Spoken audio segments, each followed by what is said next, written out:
Hey everyone, welcome back to my channel. Today we're going to talk about something a little more serious than what I usually talk about.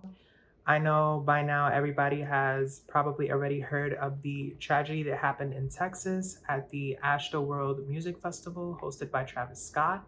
First off, I want to take a moment to send my condolences to the families of the people who passed away at Astroworld. This is such a devastating tragedy, and I know that no one goes to a concert anticipating their death. I know in that case, this is particularly difficult because most people go to a concert expecting to have a great time, hear music. I am a huge music lover, so I know that concerts could be something exciting to attend where you can see the art that you love come to life. And it's terrible that these people who probably have a similar mindset, who just wanted to go to this music festival, have a good time. We've been through a rough year and a half, 2 years, if you will. So it's such a tragedy to see that this concert, this music festival, it cost these people their lives. So I just want to send prayers and well wishes to the families, and I hope they're able to find peace in all this.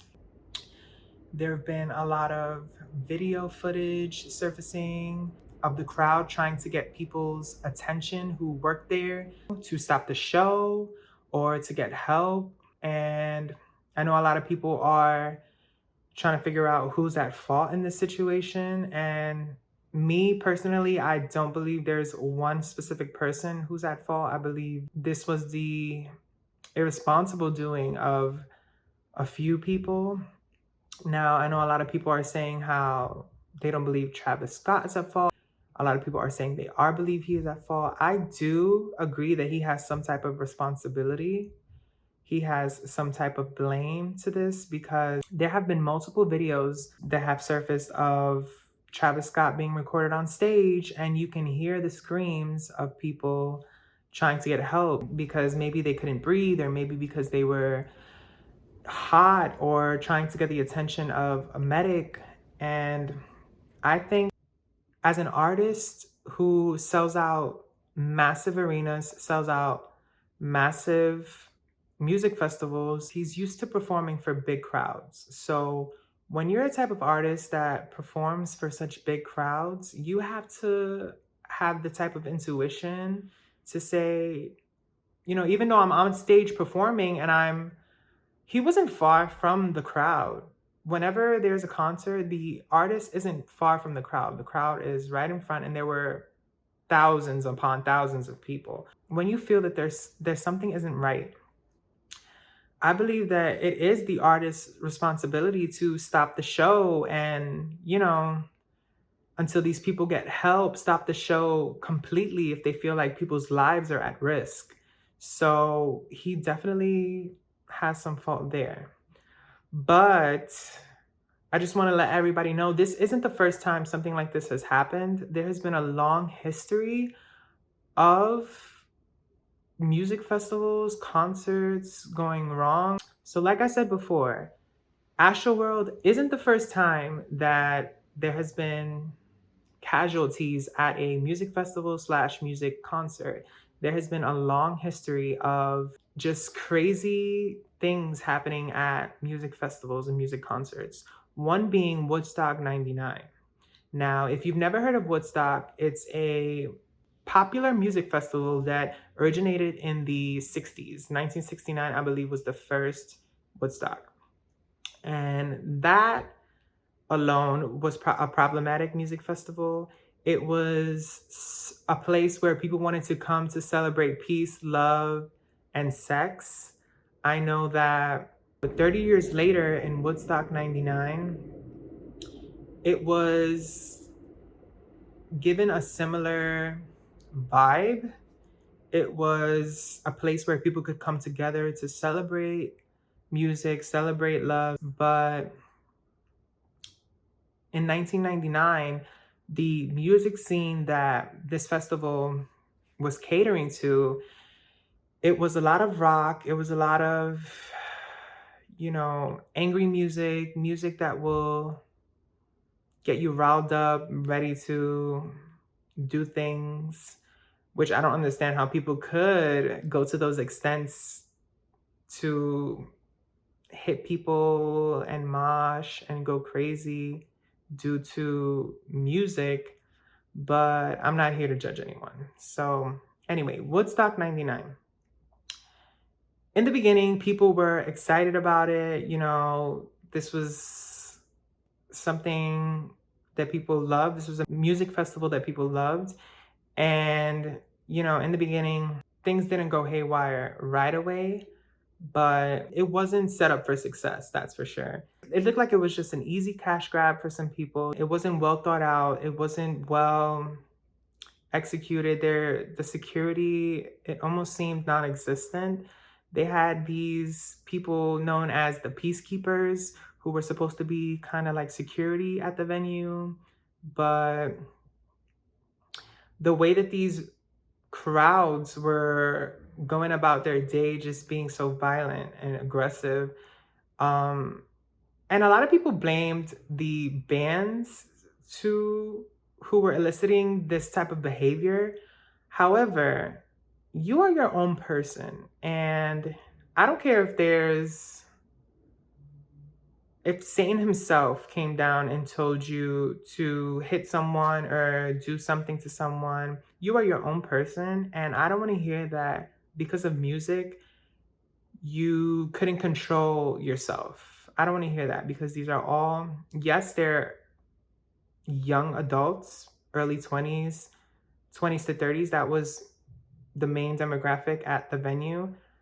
But you're still a person who knows morals and who knows right from wrong and knows that they shouldn't be groping women who, just because they had their top off, that doesn't give you consent to touch them, you know?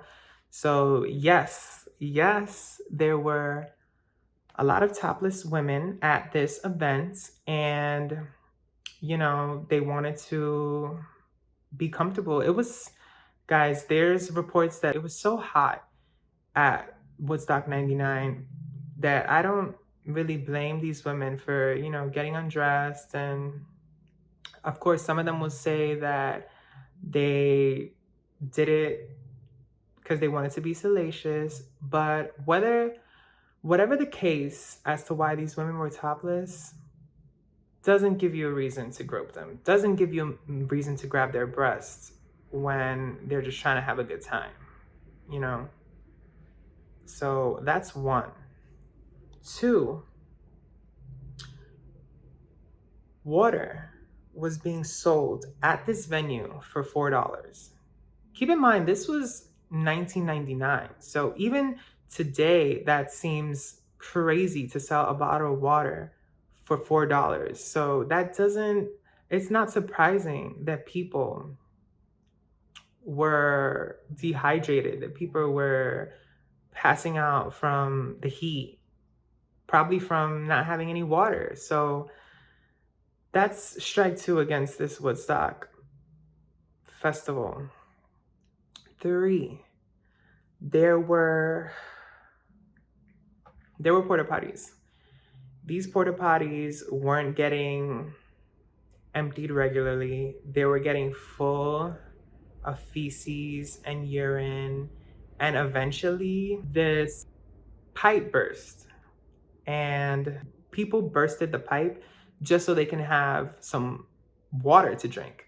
So with the mixture of the water and the dirt, a lot of people thought what they saw was mud at the festival. What they didn't know is a lot of it was also from the porta potties that have overflown with feces and urine, and it kind of overflowed onto the ground and outside of the porta potty. So a lot of people didn't know that this mud was actually mixed with feces and urine. And I'm pretty sure if they had known that, they wouldn't be rolling around in mud. I don't see why they would have done that to begin with. Maybe they thought that the mud would keep them cool. but it's just not something that I see myself doing. So I have difficulty trying to reason as to why these people did it at this festival.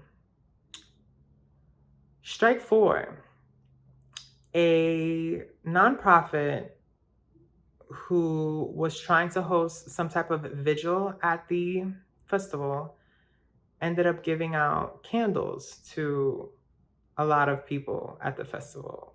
And I understand their intentions weren't bad. You know, that's what makes me feel for this organization. However, these people wasted no time in starting fires, potentially dangerous fires with these candles. And it was just wild, guys. This event was just wild. It should have been shut down on the first day, but it lasted 3 days. And it's just crazy to me how we can have a situation like this in 1999 and still in 2021, we're continuing with the same pattern. So something has to be done. Something's got to give. I understand that, you know, music is something where artists have to tour to make their money. Artists have to perform at these festivals, perform at these concerts to make their money. But that doesn't mean that they can't have morals. And, you know, when there are clear signs that something is not right, there's no reason why they should have an issue stopping their set. There's no reason they should have an issue to stop performing. If people's lives are potentially at risk, personally, if I were an artist at this concert, I wouldn't want to continue my set knowing that there's people potentially dying in the audience. So I know a lot of people say that Travis shouldn't have the full blame, but I believe that he should have some blame because I know that he knows what his fans like to do at his concerts. I know that he knows that his fans are moshers and they get violent and they hit people in the pit when they're in the audience. And if you have attended a Travis Scott concert, I'm pretty sure you've left injured or you're not participating in these moshes and you steer clear once you see it develop. But I'm pretty sure he knows all this. So to know that a crowd this massive right out of the 2 years that we've had go to a concert and not think that something bad was going to happen or something. I know no one wants to believe that something bad will happen, but you have to be prepared. You have to be prepared for anything when hosting an event where potentially people's lives are in your hands. I recently read a NPR article about historic tragedies that have happened in concerts and music festivals, and it's just mind-boggling to me, but I'm gonna continue on with the list. So, by the way, if you guys want to catch the documentary on Woodstock 99, it is on HBO Max. So in 1969, the Rolling Stones performed at Altamont Speedway in California. At the event, 2 people were fatally stabbed right in front of the stage where Mick Jagger was performing. In 1974, David Cassidy performed at the White City Stadium in London, where a 14-year-old suffered a heart attack due to a crowd surf. More than 700 people were injured. A 14-year-old suffered a heart attack, went into a coma, and tragically lost their life at this concert. In June of 2000, Pearl Jam was playing a festival where 9 people were trampled to death during a mosh pit. In August of 2011, at the Indiana State Fair, a stage collapsed. 7 people died and 58 people were injured, awaiting Sugarland, the country duo. So that's just a few things, guys. I urge you, if you're a music lover like me and you enjoy going to concerts and you enjoy going to music festivals, please be vigilant. Please look for the nearest emergency exits. Just, prepare yourself because honestly, no one cares about your life like you do. You have a responsibility to take care of your well-being. So in the first sign that there could be anything wrong at this event, just it's it's better to leave than potentially having it cost you your life. With that being said, guys, I really want the families to see justice. I really want this to really shape the future of concerts and shape the future of music festivals so that this won't have to happen again. I urge you all, like I said before, to be vigilant when you're attending these festivals and just stay hydrated, have your water. You know, if you see a crowd getting riled up, if you see a crowd getting agitated, like steer clear from people like that. I don't condone people being violent in concerts, people being violent in general. Violence solves nothing. So please attend these concerts responsibly.